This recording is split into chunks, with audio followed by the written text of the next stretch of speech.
लेके त्रिशूल मैया काली रूप धरेलू, भगतन के दुख हर के सुख बरसावेलू।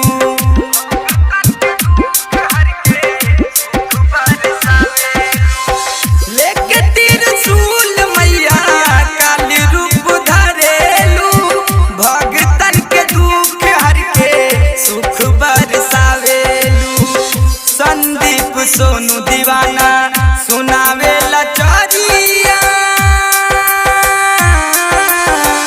संदीप सोनू दीवाना सुनावे लचरिया। इहे बस संसारिये माई रखी हा सलामत हमारा मांग के सेनुरावा। इहे बापुकारिये माई हे मैया रखी